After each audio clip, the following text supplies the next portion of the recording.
Ethan Brooks had worked as senior operations analyst at Sterling and Cole Consulting in Boston for 5 years, and in all that time, he had exchanged perhaps 200 words total with his boss, Diane Sterling. She was 34, sharp as a blade, and ran her department the way surgeons ran operating rooms. Precise, unemotional, allergic to small talk. Employees called her ice-cold Sterling behind closed doors, not out of hatred but out of a kind of resigned respect. She had never once raised her voice, and somehow that was scarier than if she had. Ethan didn't hate working for her. He'd built a quiet, competent career under her leadership, learned more about discipline and precision in 5 years than he had in his entire 20s. But at 31, something in him had started to ache in a way spreadsheets couldn't fix. He watched his college friends get married, have children, build lives with weight and warmth to them, while his own life had become a loop of 80-hour weeks and empty apartments. He'd stopped dating 2 years ago, telling himself he was too busy, when the truth was he'd forgotten how to want anything outside of work. The turning point came on an unremarkable Tuesday in March, when his college roommate Marcus called to announce his engagement. Ethan sat on his apartment balcony that night with a beer going flat in his hand, staring at the Boston skyline, and made a decision that surprised even himself. He was going to quit Sterling and Cole, not out of anger, not out of burnout, but because he'd realized that 5 years of proving himself to a woman who barely knew his first name had cost him the version of his life he actually wanted. He wanted a wife. He wanted Sunday mornings that weren't spent answering emails. He wanted, more than anything, to stop being defined by a career that had quietly swallowed his 20s. That weekend, in a moment of half-serious, half-genuine planning, Ethan sat down with a legal pad and wrote what he privately called his life list.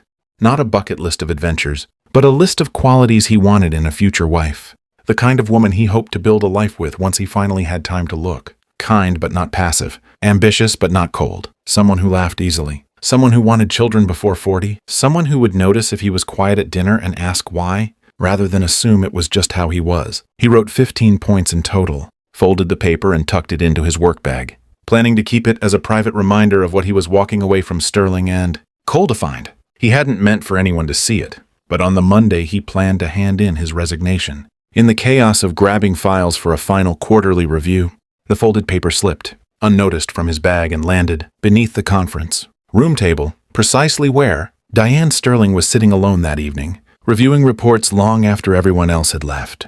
She found it while gathering her things. She almost didn't open it, assuming it was a stray printout, but something about the handwriting, hurried, personal, clearly not corporate, made her curious. She read it standing in the empty conference room, the city lights outside going gold with early evening. 15 points, 15 honest, unguarded, wishes from a man she'd worked beside for 5 years and somehow never really seen. She recognized his handwriting instantly from years of signed reports. What she didn't expect was the quiet gut punch of recognition she felt reading it, because almost every point on Ethan's list described exactly the kind of woman Diane had spent a decade convincing herself she wasn't allowed to be at work. Ambitious but not cold. She'd built cold as armor, brick by brick, ever since a mentor early in her career told her warmth would be mistaken for weakness in rooms full of men, someone who laughed easily. She used to laugh easily before this job trained it out of her. Someone who noticed silence at dinner. She ate dinner alone at her desk more nights than not. The next morning, Ethan walked into Diane's office to formally hand in his resignation letter, only to find the folded legal pad page sitting neatly on her desk, smoothed flat, clearly read. His stomach dropped. Diane looked up at him with an expression he'd never seen on her before. Not the icy composure of 5 years, but something more careful, almost hesitant. "You dropped this," she said simply, sliding it toward him. "I read it before I realized what it was. I'm sorry." Ethan, mortified, reached for it, mumbling an apology, already regretting the resignation speech he'd rehearsed in the elevator. But Diane didn't let the moment close as quickly as he wanted it to.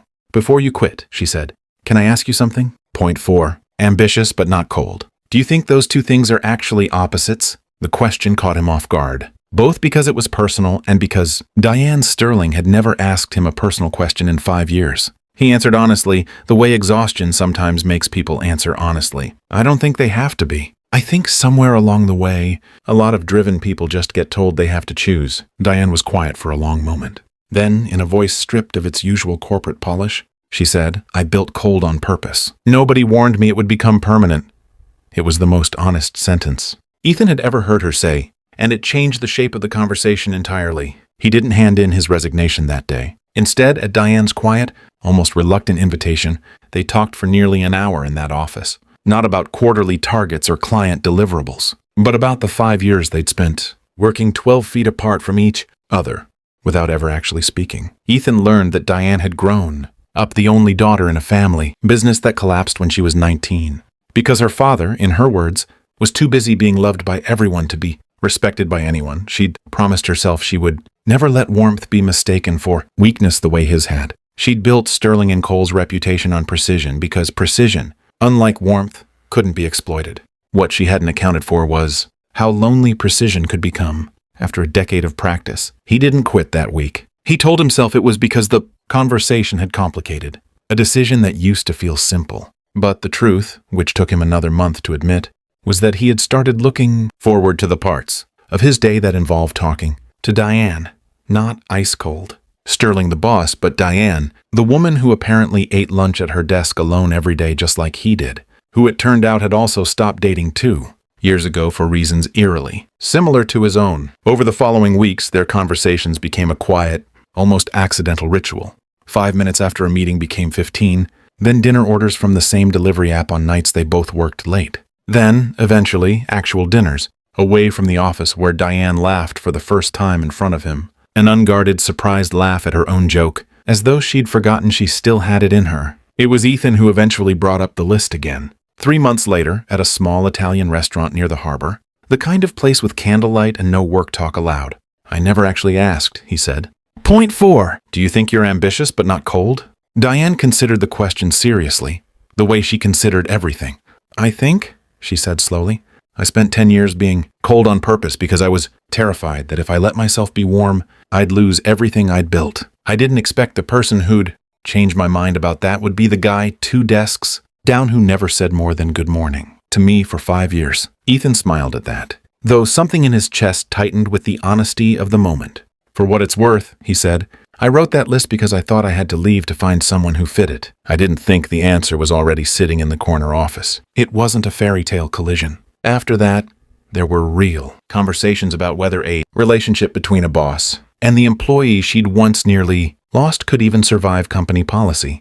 Real conversations with HR, a real difficult 6 months where Ethan transferred to a different division entirely to remove any conflict of interest. A transition Diane herself insisted on, not because she doubted what was between them, but because she refused to let anyone question whether it was real. By the following autumn, a year after a folded piece of paper slipped beneath a conference room table, Ethan and Diane sat on the same harborside restaurant patio where they'd first spoken, honestly, about the list, only this time Ethan reached into his jacket and placed a small velvet box on the table between them. "Point 4, he said quietly. "Ambitious but not cold." Point 9, someone who'd notice silence at dinner and ask why. Point 13, someone worth staying for, even when leaving would have been easier. He opened the box.